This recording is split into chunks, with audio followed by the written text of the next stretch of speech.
Thank you for clicking on the video. I'm Cal Cope. Won't you like and subscribe and enjoy the video?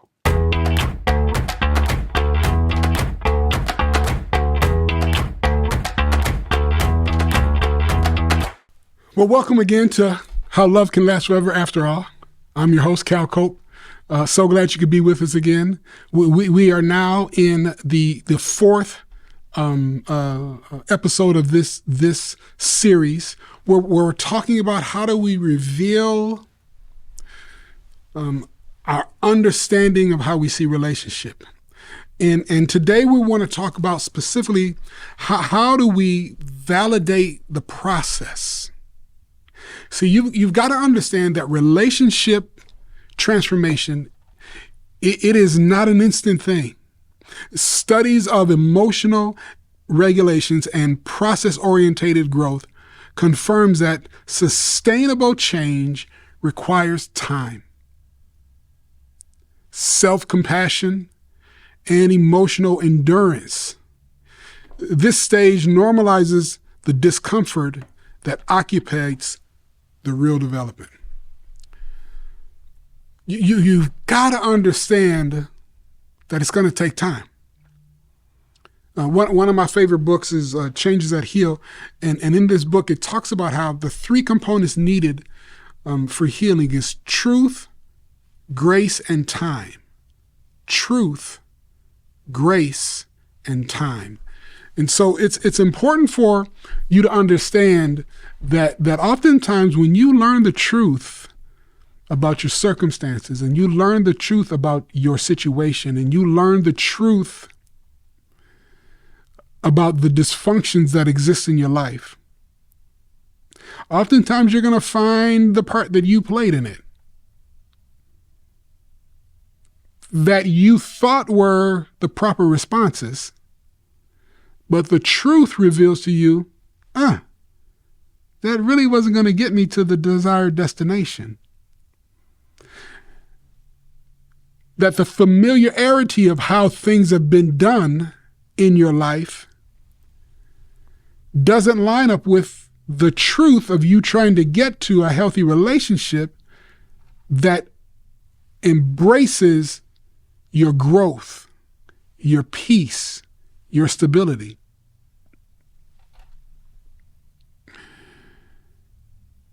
It is the challenge of getting away from, well, this is just the way we've always done it.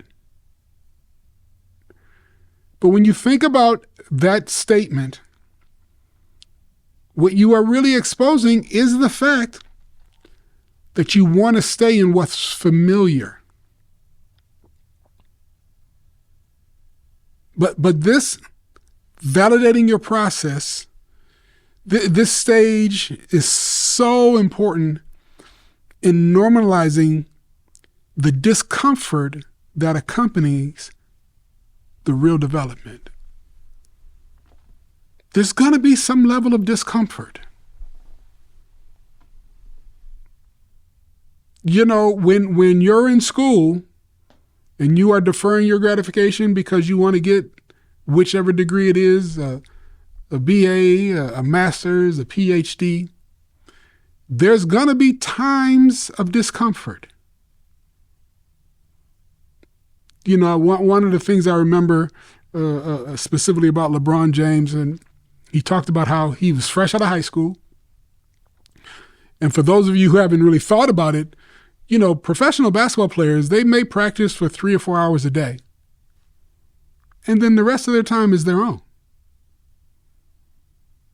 And so he had plenty of time as a professional basketball player, his first 3-4 years,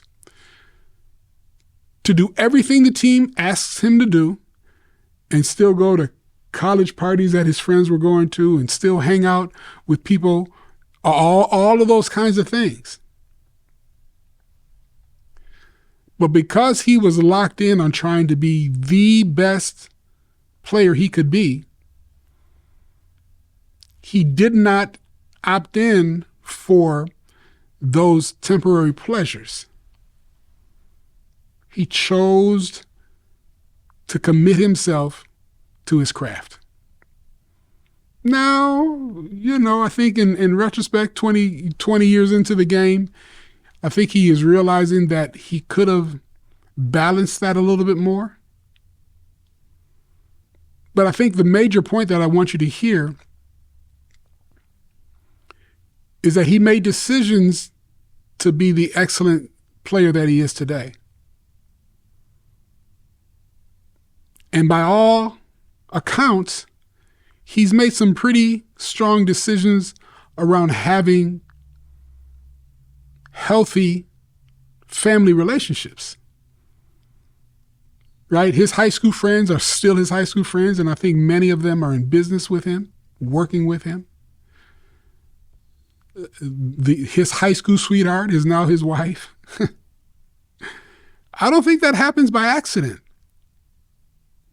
But I also know that his story says this, that what he experienced and what he had to observe his mom experience caused him to make some decisions about how he was going to go through life.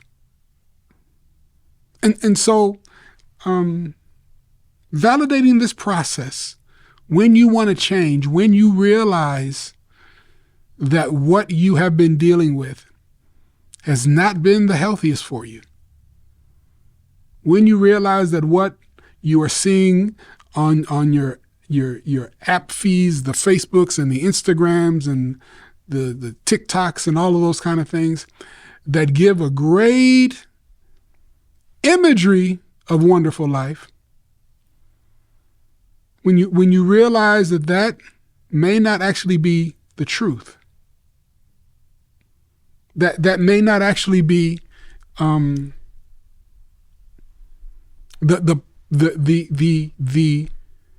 they're not giving you a blueprint on how to get there. So learning how to continue to validate this process that you're going through, that you are trying to remove what is familiar and unhealthy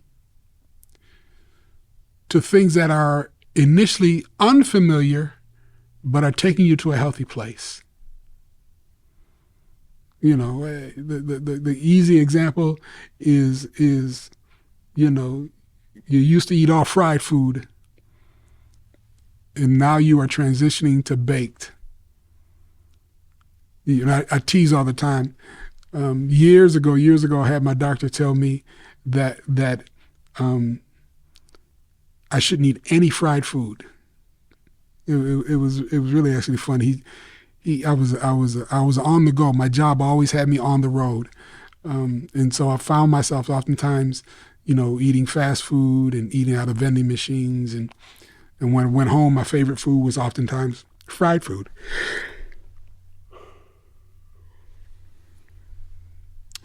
And when I went home, oftentimes my favorite food was fried food.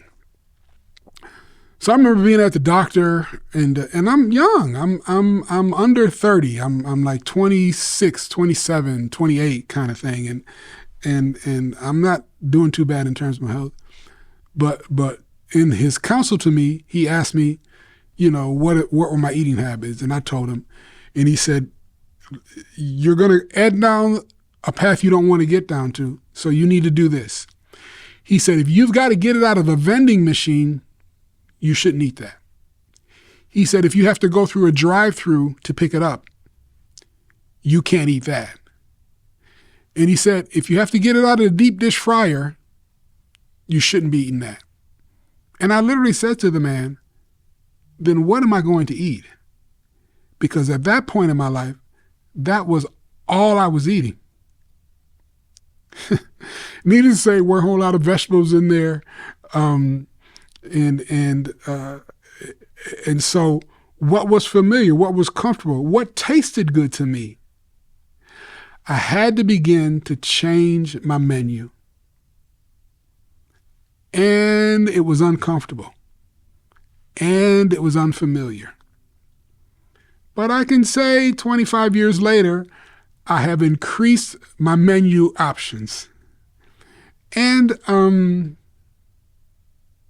I've developed an appetite for things that I never thought I would develop an appetite for. Now, the doctor I have today, one of the things I appreciate about him the most is he doesn't go to such a grave extreme. He says, hey, if you want a pizza, fried whatever, every now and again, it's okay. If you're getting something out of a vending machine every now and again, it's okay. But you want to be intentional about validating this process of eliminating those things as much as possible. The same thing holds true in relationships. In relationships,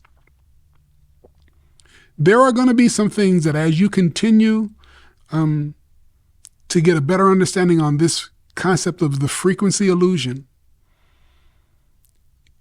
you'll begin to identify things in relationship that you are only gravitated to simply because they're familiar, not because they have any nutritional value to your relational life at all. And what will also begin to happen is your desire for those things will diminish over time. So now, I don't eat fried food a whole lot, but I eat a lot of air fried food that has no oil in it. Every now and again, I'll go back to some deep fried, and it doesn't taste good to me anymore. I don't like the greasiness of it. When I can get what I really like about the fried food was the crispiness and the seared flavors that were in the food. I'm getting hungry just talking about this. But what I've learned is I was able to make some slight adjustments, keep what was good, and get rid of what was hurting me. You're going to find the same thing in relationships. You're going to find that as you continue to identify the unhealthiness of your interactions with people, you're going to get rid of those. And not only will you get rid of them, you won't be able to tolerate them in the future. Now, that may mean some people will say, oh, you've changed. Yeah, I have. But that's okay. And the wonderful thing is when you can have a partner who's on the same journey to change their palate from a relationship standpoint as well, you both can change together. You both can be there for each other. And this just isn't in marriage. This can happen in workplaces. This can happen in nonprofit institutions. This can happen in school. It can happen in all kinds of places. But you want to begin to validate this process. And once again, I see it all the time. People will validate this process for education. I know people who love education would be in school all the time if they could. Some are. But they have learned to validate that process. I know people who work out and they've learned to validate that process to the point that they enjoy it. And I also know people who have learned to validate the process of strengthening relationships. I'm one of them. And I love that process. And I love being a part of helping people in that process. And I've gotten pretty good at identifying people who don't want to engage in that process. And so I do my best to try to introduce them to things that will give them a hunger for a new appetite for healthy relationships. Sometimes it doesn't work. Same thing that you will find in your personal relationships. As this frequency illusion, as you begin to see greater truths around relationship growth and development, you'll begin to understand why certain relationships become a little bit more distant and why certain relationships begin to get even stronger. And the one thing I love about it is that you won't feel like life is happening to you, but you will begin to feel like you have a say in the life that you're developing. See, when I've got a say in the life I'm developing, it's a whole lot easier for me to accept the process, to validate the process. When I feel like I have a say, when I feel like I have some control over how my life is going, it motivates me to embrace the process when there are moments and seasons of difficulty in the process.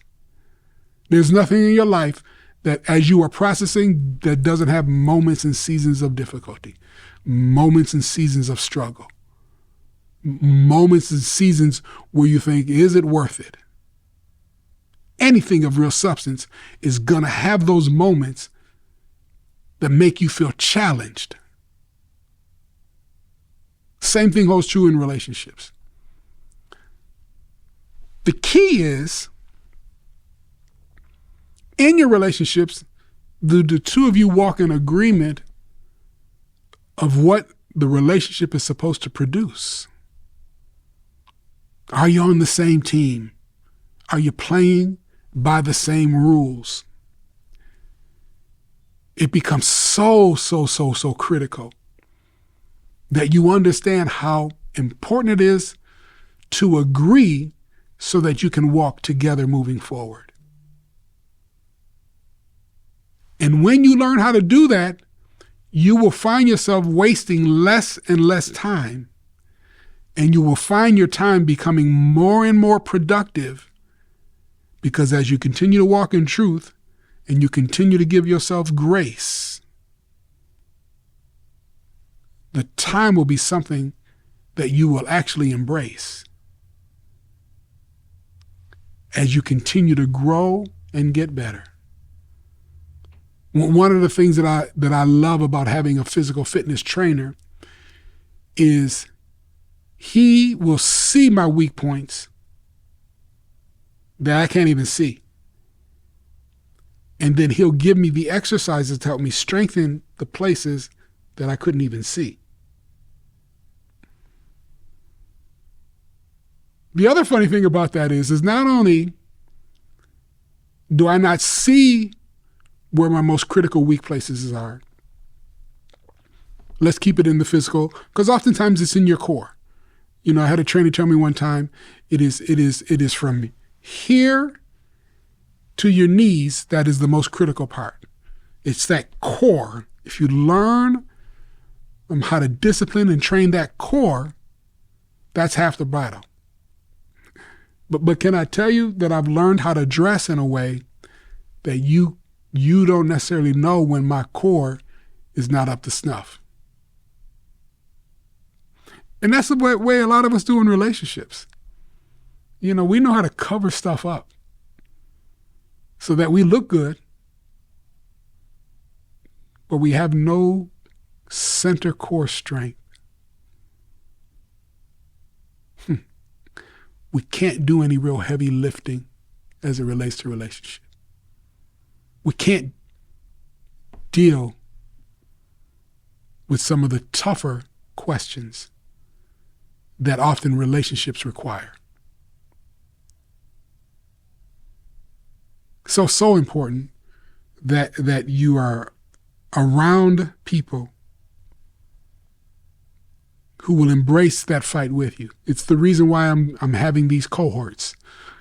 3 to 5 couples, 3 to 5 male, 3 to 5 female, where we can begin to help you validate your process as to how you show up in a healthy way and how you can identify that the relationships that you are in are healthy and moving you in a healthy direction. It is so critical in understanding that love is not a fantasy. Love is not a fairy tale. Love is absolutely formed. And you've got to begin to build the team around you that will help you form it properly. So with this episode, I hope that you hear how important it is to validate this process.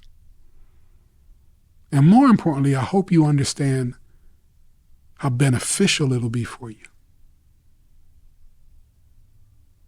There is no greater feeling than when you have embraced the process and you begin to see the healthy relationships flourishing all around you.